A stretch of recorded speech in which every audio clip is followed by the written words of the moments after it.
Shalom, saudara. Puji Tuhan, hari ini kita bisa jumpa lagi di udara. Dan dalam rangka hari ini kita akan mendekati Paskah, satu perayaan yang boleh dibilang menurut saya adalah yang jauh lebih besar daripada Natal. Nah, hari ini saya ingin membagikan satu renungan mengenai hari sebelum Paskah, yaitu pada peristiwa mengenai Jumat Agung. Dan lebih tepatnya cerita yang akan saya ambil adalah mengenai perjamuan malam terakhir. Saya akan membacakan buat saudara yaitu dalam Injil Markus pasal yang ke-14 ayat yang ke-26. Sesudah mereka menyanyikan nyanyian pujian, pergilah mereka ke Bukit Zaitun. Mereka di sini adalah Tuhan Yesus dengan muridnya. Saudara, ada satu penelitian, satu pembelajaran yang saya lakukan beberapa hari ini mengenai tradisi perayaan Paskah di kalangan orang Yahudi. Kenapa saya ingin bagikan ini? Karena ternyata ini sangat erat kaitannya dengan apa yang saya ingin sampaikan pada saudara hari ini. Begini ceritanya saudara, kalau perjamuan Paskah orang Yahudi, mereka itu punya satu liturgi. Nah, liturginya itu adalah mereka akan memulai dari beberapa bagian, yaitu dari 4 bagian. Ada 4 stage atau 4 level untuk perayaan Paskah Yahudi, liturginya. Bagian yang pertama, mereka menyebutnya dengan pembukaan. Itu mereka akan melakukan yang namanya mereka mempersiapkan piala. Piala ini yaitu alat minum. Piala yang pertama yang mereka sebut dengan piala kidus. Nah, ketika piala yang pertama ini diberkati oleh imam, lalu disertai dengan doa-doa dan pujian. Atas apa? Mereka mengucap syukur atas anggur, mereka mengucap syukur atas hari-hari tersebut. Lalu setelah memulai ritual atau liturgi dengan piala dan pemberkatan oleh imam, maka imam kemudian akan membasuh tangan, lalu mencelupkan sedikit sayuran pada sop asin, mengucapkan doa pujian mengenai itu, lalu makan dan memberikan pada semuanya. Jadi pada semua yang hadir pada perayaan Paskah itu. Setelah itu, maka liturgi selanjutnya mereka akan mulai masuk pada menu makanan utama. Dan menu makanan utama mereka adalah domba Paskah, roti yang tidak beragi, dan sayur pahit. Kenapa sayur pahit? Di sini bagian ini mereka akan mengingat kembali masa-masa ketika mereka hidup di padang gurun. Dan kemudian ini merupakan bagian yang pertama, bagian pembukaan. Nah, lalu setelah bagian yang pertama, di bagian kedua dari liturgi perjamuan Paskah mereka adalah yang disebut dengan ibadat sabda. Nah, pada bagian yang kedua ini mereka akan menyiapkan piala yang kedua yang disebut sebagai piala Haggadah. Nah, di situ kalau ada di antara keluarga itu anak yang paling bungsu, maka anak paling bungsu itu akan bertanya, "Mengapa malam ini berbeda dengan malam-malam yang lain?" Lalu kepala keluarga atau imam akan memberikan penjelasan tentang makna Paskah yang diambil dari Ulangan pasal yang ke-26 ayat 5 sampai dengan 11. Setelah itu mereka akan melanjutkan dengan nyanyian Halel yang pertama, yaitu yang diambil dari puji-pujian di Mazmur 113 sampai Mazmur 114. Setelah itu, imam akan mendoakan doa berkat dan meminum piala yang kedua. Setelah itu mereka melanjutkan kembali dalam bagian yang ketiga, yang disebut sebagai perjamuan makan. Nah, di bagian yang ketiga ini, imam mengambil roti yang merupakan roti yang bundar, yang besar, dan gepeng. Kalau dipikir-pikir ya saudara, rupanya liturgi perjamuan Paskahnya orang Yahudi ini cukup banyak acara makan ya. Jadi mereka bolak-balik makan. Nah, kemudian di bagian yang ketiga ini, imam mengambil roti. Jadi makannya makan roti itu, lalu mengucap doa syukur, lalu semua peserta harus menjawab amin, seperti itu. Kemudian imam memecah-mecahkan roti, memberikan kepada semuanya semua peserta, tapi imam yang lebih dahulu untuk makan. Setelah itu mereka masuk ke acara makan yang merupakan acara bebas. Jadi di acara bebas ini mereka dalam keluarga itu bisa bercanda, bercengkrama, bisa ngobrol apa saja. Lalu setelah itu imam mengambil piala yang ketiga, lalu menaikkan doa syukur yang cukup panjang. Dan doa syukur ini disebut sebagai birkat hamazon. Nah, setelah piala yang ketiga didoakan berkat, semua peserta lalu menjawab amin. Kemudian isi dari piala ketiga ini dibagikan kepada semua orang yang ikut perjamuan kudus itu. Lalu masuklah kepada bagian yang keempat, yang merupakan bagian penutup. Nah, di bagian penutup ini ada piala keempat yang dipersiapkan. Piala yang keempat ini disebut sebagai piala Halel. Sangat lucu ya. Justru piala keempat ini isinya yang paling gak enak, saudara. Karena piala keempat ini isinya anggur asam. Tapi justru pakai nama piala Halel. Padahal Halel tuh artinya puji-pujian. Nah, kemudian setelah menyiapkan piala yang keempat, piala Halel ini, maka mereka akan menyanyikan nyanyian puji-pujian yang diambil dari Mazmur 115 sampai Mazmur 118. Lalu setelah itu, imam akan meminum piala yang keempat ini, yang berisi anggur asam. Dan ini tidak dibagikan kepada semua peserta. Jadi itu liturgi dari orang Yahudi ketika mereka merayakan Paskah. Kemudian disiapkan, lalu mereka menyanyikan nyanyian puji-pujian. Mazmur 115 sampai Mazmur 118, itu yang mereka nyanyikan. Baru kemudian imam akan meminum piala keempat bersama dengan semuanya peserta, dibagikan piala yang keempat. Nah, saudara, waktu Yesus melakukan perjamuan malam terakhir, di ayat 26 yang tadi kita baca, sesudah mereka menyanyikan nyanyian pujian, ini yang dinyanyikan adalah nyanyian pujian Halel yang dari Mazmur 115 sampai 118 tadi. Jadi dari bagian keempat. Jadi mereka menyanyikan puji-pujian dari Mazmur 115 sampai 118. Nah, ada yang menarik di sini, dituliskan begini: sesudah mereka menyanyikan nyanyian pujian, pergilah mereka ke Bukit Zaitun. Jadi seakan-akan ritual ini terhenti di nyanyian pujian, tidak sampai pada acara minum piala yang keempat. Nah, mungkin pada saat itu Yesus dengan murid-muridnya juga sudah menyiapkan piala yang keempat untuk diminum semuanya bersama. Tapi Yesus menghentikan perjamuan sampai di nyanyi-nyanyian, lalu kemudian Yesus menyingkir dan dia ke Bukit Zaitun. Nah, saya percaya saudara sudah mengerti apa yang terjadi di Bukit Zaitun. Kemudian kita membaca kisah tentang Taman Getsemani. Di situ Yesus berdoa, sampai Alkitab menuliskan seperti berpeluh dengan darah. Karena Yesus mengalami satu pergumulan yang sangat dalam, satu konflik batin yang sangat berat. Kenapa? Di situ Yesus katakan begini, "Ya Bapa, jikalau mungkin, cawan ini berlalu daripadaku. Tapi bukan kehendakku, melainkan kehendak-Mu." Yang dimaksud oleh Yesus, kenapa? Bukan kehendakku, biarlah cawan ini boleh berlalu daripadaku. Karena Yesus harus meminum cawan. Cawan apa, saudara? Kalau kita lihat dari liturginya, ritualnya, yaitu cawan piala yang keempat tadi, yang isinya anggur asam. Nah, Yesus bergumul di sana, kan kita tahu artinya bahwa cawan itu adalah semua akibat dosa yang dia harus pikul.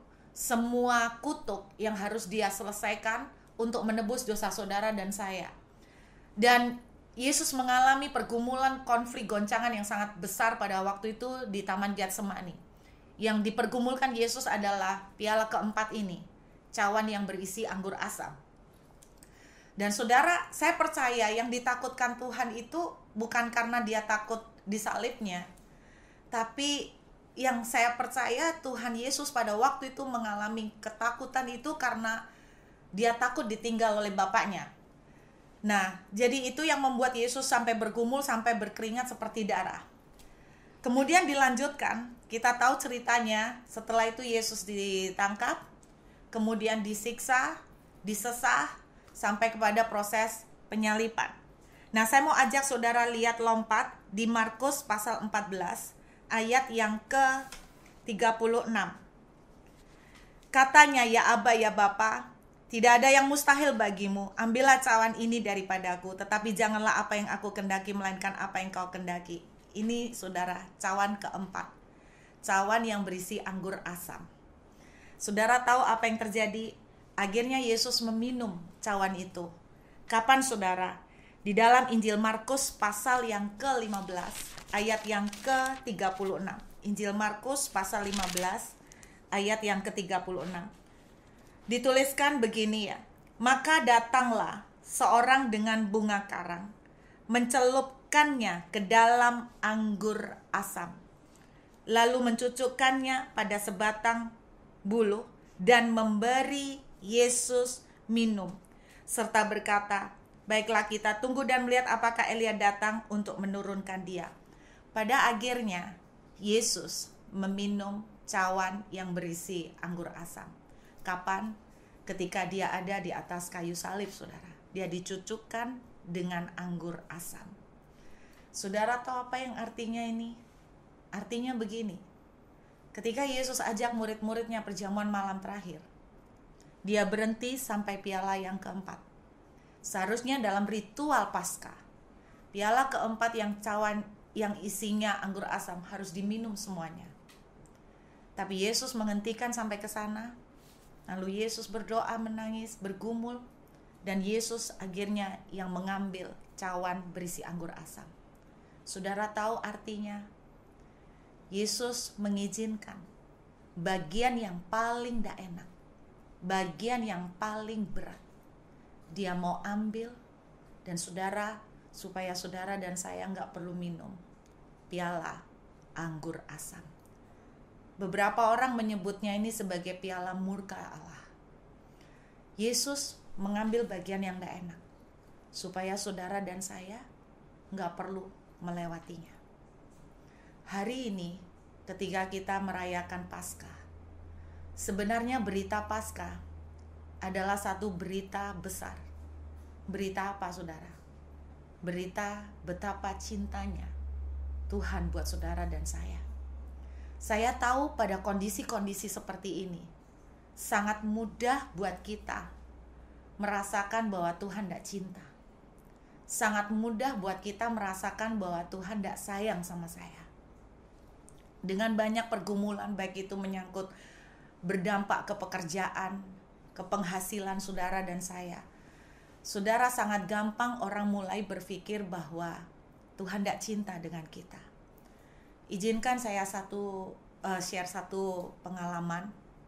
Saya pernah merasakan, orang paling merasakan Tuhan itu tidak cinta, pasti kebanyakan ketika mereka ngalamin masalah. Kalau tidak keuangan, sakit, itu adalah momen yang paling gampang kita cari seseorang untuk disalahkan. Dan yang paling gampang disalahkan adalah Tuhan. Saya beberapa tahun yang lalu pernah mengalami murtad. Ketika kondisi keluarga, ekonomi kami betul-betul sangat terpuruk. Saya sudah pelayanan dan saya merasa Tuhan itu jahat. Kenapa? Karena saya merasa, kenapa Tuhan saya sudah pelayanan, tapi hidup saya begitu susah. Dan disitulah saya mulai merasa Tuhan tidak cinta. Saya tidak mau sentuh Alkitab, saya nggak mau lagi ke gereja. Pemahaman saya, kalau kita pelayanan, harusnya ya Tuhan berkatin dong. Tapi kenapa saya pelayanan, banyak ke gereja, malah kok hidup makin susah. Disitulah paling gampang kita akan pasti menyalahkan Tuhan. Dan saya meninggalkan Tuhan selama 6 bulan. Saya bersyukur, Tuhan selalu punya cara untuk menarik kembali anaknya. Satu kali suami saya bohongin saya. Dia bilang ada tawaran kerjaan. Jadi dia ajak saya untuk datang, nemenin dia. Kami naik sepeda motor, ternyata kami menuju ke satu tempat seperti perkantoran. Saya tidak pernah menyangka bahwa itu adalah sebuah gereja. Dan ketika saya masuk, saya ngamuk-ngamuk. Dan suami saya bilang, ya aku mau kita ke gereja. Terus saya ngomong, saya kan sudah bilang saya tidak mau ke gereja. Ayo kita pulang. Suami saya bilang, ya pulang kau sendiri. Akhirnya terpaksa saudara, saya masuk ke dalam ruangan gereja. Saya memilih duduk yang paling belakang, paling pojok lagi. Saudara, semua khotbah dari pendeta yang waktu itu khotbah, saya remehkan. Saya bilang begini, saya sudah ngerti semua. Saya sudah tahu. Saya sekolah Alkitab. Saya sudah ngerti dia ngomong apa. Saya benar-benar memandang negatif kepada apa saja yang dikhotbahkan. Sampai akhirnya, kemudian pendeta itu selesai khotbah, dia turun dari mimbar. Anehnya, dia sambil membawa mic, dia turun, dia jalan ke jemaat. Dan seseorang mengikuti dia dengan membawa sebuah alat rekaman. Saya tahu betul gelagat seperti ini. Berarti pendeta ini mau mendoakan seseorang. Karena saya juga beberapa kali juga bisa praktek seperti itu, saudara, habis khotbah doain orang. Jadi saya yakin pendeta ini mau turun, mau doain seseorang. Lalu dia jalan terus ke arah belakang. Saya mulai ngerasa enggak enak. Saya mulai merasa takut gini. Saya bilang begini, mudah-mudahan bukan saya, mudah-mudahan bukan saya. Karena saya dalam kondisi murtad, saudara. Bayangkan kalau tiba-tiba dia bernubuat, dia membongkar aib saya, bisa malu di depan jemaat yang lain. Ternyata apa yang saya takutkan malah terjadi. Di akhirnya berhenti persis di barisan saya duduk. Tapi saya tuh di pojok loh, saudara. Saya bilang, mungkin dia mau doain taci yang sana, mau doain taci yang di depan, yang di bagian awal barisan. Dia tidak mungkin belain masuk di antara beberapa orang. Ternyata dia belain masuk, saudara, di tengah beberapa orang itu. Ke saya, langsung tangannya tuh ditumpangkan di kepala saya. Saya sampai seperti membeku, tidak bisa melawan. Lah gimana, saudara? Saya masa mau lari, saya masa mau berontak. Akhirnya saya pasrah. Saya dalam hati bilang begini, ya sudahlah, dipermalukan. Toh ya ini sekali, dan untuk tidak mungkin saya balik lagi. Ternyata dia nyampaikan, dia doa, dia tumpang tangan, dia bilang begini, aku tahu kamu tuh lagi susah. Dalam hati, saudara, jangan dipikir bahwa saya berkata begini, pendeta ini kok tahu ya saya punya masalah. Saya dalam hati jawab gini, ya jelas lah lu tahu gue susah, muka gue aja udah kelihatan susah kok. Nah kalau itu sih tidak perlu nabi untuk mengetahuinya. Muka saya dari dulu sudah kelihatan mukanya orang susah, saudara. Terus kemudian dia ngomong begini, aku tahu kamu tuh kecewa sama Tuhan. Dalam hati, ya iyalah, kalau orang susah pasti kebanyakan kecewa lah sama Tuhan. Lalu kemudian dia bilang, aku juga tahu kamu kecewa sama orang tuamu. Terus dia mulai membongkar masalah saya sangat detail. Saya sampai kaget, saudara. Dan yang paling membuat saya terpukul, dia bilang begini, Tuhan itu ngomong, aku tahu kamu marah dengan aku karena kamu merasa bahwa aku tidak mencintai kamu. Kamu merasa kenapa semua masalah ini terjadi dan kamu merasa kamu tidak dicintai oleh aku.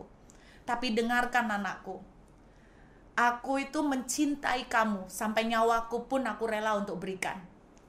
Kalau semua masalah yang terjadi itu bukan karena aku yang memberi masalah kepadamu. Iblis telah dibuang ke bumi dan dia akan lakukan apapun untuk menyusahkan, untuk membunuh, untuk membuat anak-anakku menderita. Aku tidak pernah memberikan penderitaan kepada kamu. Kembalilah nak, aku akan memulihkan kamu. Aku loh seorang papa. Itu kata-kata yang membuat saya terbuka untuk pertama kali. Dan hamba Tuhan ini tiba-tiba bisa membongkar seperti ini. Kamu pernah berbicara mengenai anakmu, bahwa kalau sampai kamu tidak bisa kasih anakmu makan, kamu rela untuk memberikan dagingmu dan darahmu buat memberi anakmu makan asal anakmu hidup. Dan kamu tidak apa-apa, tetap kamu yang mati, anakmu tetap makan dan tetap hidup. Kamu pernah ngomong seperti itu. Tidakkah kamu pernah berpikir bahwa aku ini papamu? Aku ini seorang ayah. Kalau anaknya menangis meminta roti, aku tidak akan memberikan batu. Dan ketika hari ini aku tahu kamu menangis dan hancur, tidakkah kamu berpikir bahwa kalau kamu aja mama bisa mikir seperti itu untuk anakmu, apalagi aku papa juga mikir seperti itu untuk kamu nak. Kembalilah nak, aku akan pulihkan kamu, kembalilah. Saya nangis, saudara. Saya sudah tidak ingat di depan ratusan orang. Saya sudah malu-maluin kayak apa. Saya sudah tidak ingat semua. Saya nangis kayak anak kecil. Untuk pertama kali saya pulang, saya berdoa dengan cara yang berbeda. Saya tersungkur di kamar, saya sujud. Saya bilang, untuk pertama kali saya baru ngerti hati seorang papa itu kayak apa. Saya nangis dan saya bilang begini, Papa. Itu pertama kali saya panggil dia Papa dan bukan lagi Tuhan. Papa, kalau Ruth sampai hancur hati lihat anak-anak tidak bisa minum susu dan Ruth rela untuk kasih darahku untuk mereka, dan aku percaya hari ini kami susah, engkau tidak akan tinggal diam, engkau akan rela untuk tolong kami. Sejak itu cara doa saya udah berubah, saudara, lebih dengan punya iman. Tidak lama setelah itu, tidak butuh waktu lama, saudara, 1 bulan. 1 bulan kemudian Tuhan membuat mujizat. Tiba-tiba ada orang undang saya khotbah. Tiba-tiba Tuhan pakai mujizat, dan dalam waktu 1 minggu saya tiba-tiba entah bagaimana orang bisa puluhan persekutuan doa bisa mengundang saya, dan banyak orang-orang yang dikirim mereka tiba-tiba Tuhan kirim untuk kasih saya makan, kasih kami berkat. Saudara, saya sampai amazing melihat itu. Dan kalau ditanya orang, Bu Ruth, bagaimana sih cara Bu Ruth kok bisa jadi hamba Tuhan? Saya tidak tahu, saudara, karena jujur saya justru jadi hamba Tuhan dipanggil untuk khotbah ketika tidak ada orang yang tahu. Dan saya tidak tahu bagaimana mereka bisa tiba-tiba ngomong, boleh enggak kamu bagi firman? Karena kita kehabisan stok pembicara, kita tidak tahu siapa lagi yang mau diundang. Boleh dong bagi sebentar aja.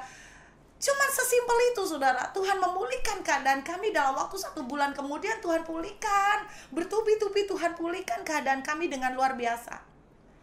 Tapi ada satu lagu, saudara, yang betul-betul membuat saya bertobat waktu itu. Ada satu ayat juga yang Tuhan ingatkan dalam kitab Yesaya pasal 49. Saudara, Yesaya 49 ini bilang begini, adakah seorang ibu bisa meninggalkan bayinya? Saya mau jawab buat saudara, ada. Dan mungkin saudara juga bisa jawab, ada tuh. Tapi Tuhan juga jawab gini, sekalipun ada, aku sekali-kali tidak akan meninggalkan kamu, dan sekali-kali tidak akan membiarkan kamu. Dia seorang papa, saudara. Bahkan Tuhan bilang kalau papa mama kita tinggalin kita, dia tidak akan pernah buang kita. Saya bersyukur Tuhan tidak pernah menyerah untuk saya yang bandel. Saya 6 bulan tinggalkan firman. Saya 6 bulan bahkan sempat, saudara, saya sempat ngomong yang menghujat, saya tidak tahu apa, memaki Tuhan Yesus. Saya sampai ngomong sama suami saya, tidak Tuhan-Tuhanan. Saya bersyukur Tuhan tidak pernah berhenti. Tuhan tidak pernah menyerah untuk saya. Dan hari ini, di masa-masa seperti ini, saya ingin ingatkan saudara, hari ini Jumat Agung adalah hari di mana dia tinggalkan murid-muridnya. Dia tinggalkan perjamuan kudus. Dia tinggalkan perjamuan malam terakhir untuk minum cawan berisi anggur asam. Karena dia memutuskan, biar aku yang menderita, supaya kamu tidak perlu menderita. Ada satu lagu yang waktu itu membuat saya hancur. Saya tersungkur di kaki Tuhan ketika secara tidak sengaja, kebetulan mama mertua saya suka sekali mendengarkan radio waktu itu. Dan waktu dia menyalakan radio, saya nggak mau dengerin. Dia suka sekali dengerin radio dari radio-radio rohani, dan saya setiap kali dia nyetel, saya tutup telinga, saudara, karena saya tidak suka. Kemudian tiba-tiba ada satu lagu yang terputar di radio, dan lagu ini diambil dari Yeremia pasal yang ke-31. Pada waktu itu demikianlah firman Tuhan, aku akan menjadi Allah segala kaum keluarga Israel, dan mereka akan menjadi umatku. Saudara, hari ini ketika kita merayakan Jumat Agung, Tuhan berkata begini, aku adalah kepala keluarga bagimu, engkau adalah anak-anakku, umatku. Beginilah firman Tuhan, Ia mendapat kasih karunia di padang gurun. Siapa? Anak-anaknya, yaitu bangsa yang terluput dari pedang itu. Israel berjalan mencari istirahat bagi dirinya. Mungkin hari ini saudara dan saya lelah. Kita mencari istirahat bagi diri kita sendiri. Mungkin kita bingung dan kita takut bagaimana dengan ke depan. Saya mendengar berita ada negara yang sudah melakukan lockdown 18 bulan. Saya tidak tahu bagaimana dengan nasib orang-orang yang kehilangan pekerjaan karena semua lockdown ini. Kalau saudara bertanya apakah saya tidak takut, saya takut juga. Tuhan bilang begini, Israel berjalan mencari istirahat bagi dirinya. Mungkin hari ini we are tired. Mungkin saudara, ada di antara saudara yang hari ini sedang mendengarkan siaran ini, saudara takut. Dan saudara lelah.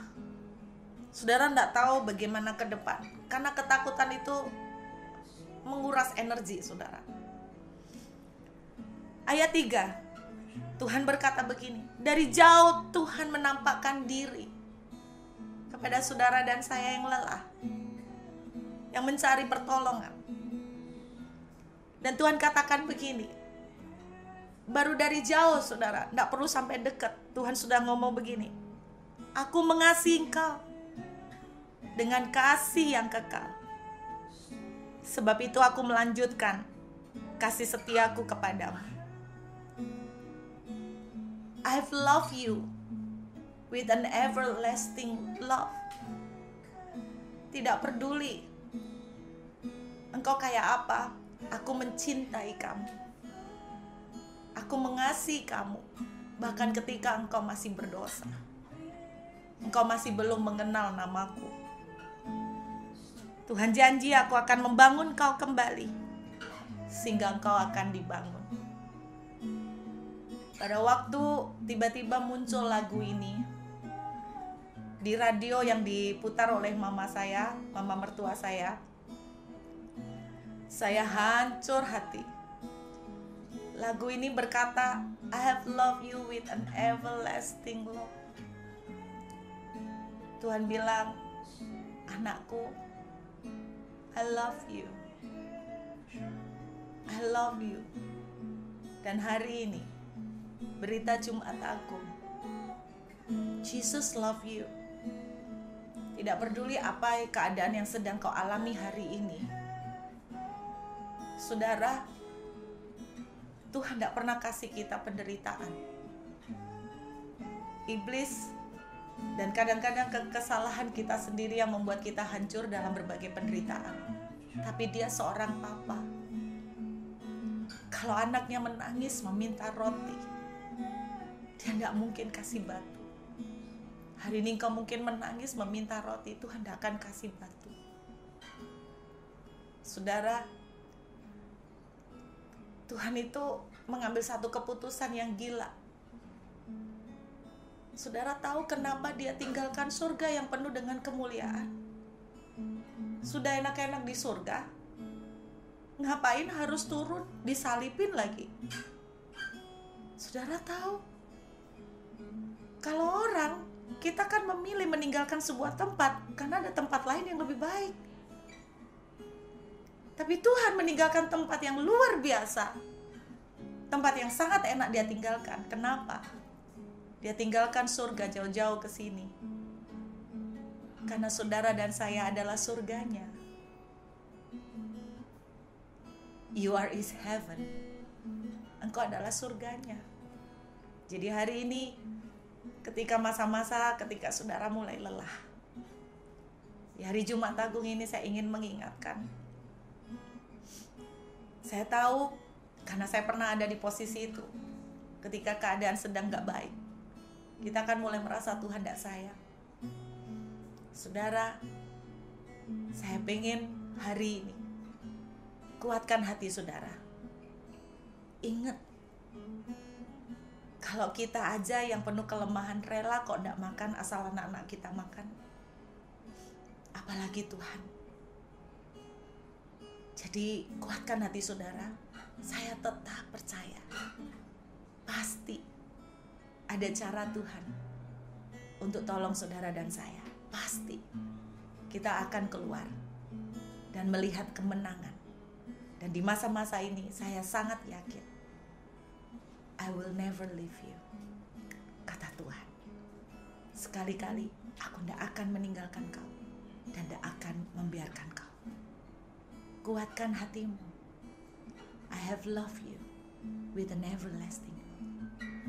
Sampai selama-lamanya. Kalau Dia mengasihi kita, Dia pasti akan menolong dan menyertai kita. Yuk kita menghampiri Tuhan. Biar hari ini Tuhan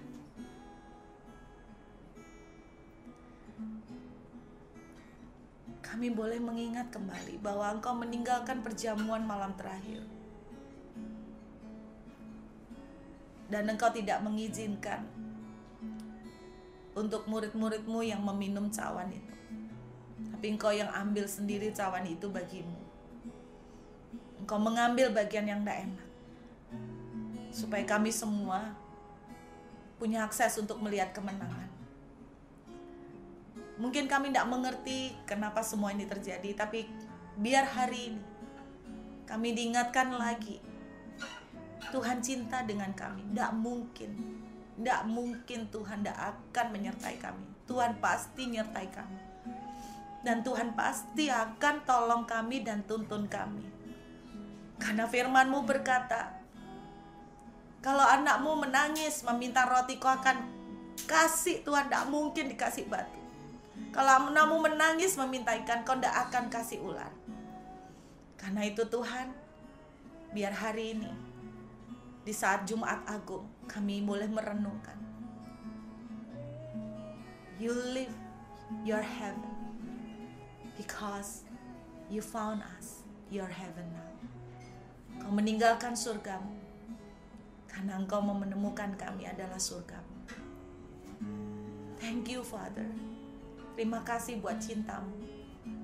Biar hari-hari ini, inilah yang menjadi kekuatan kami.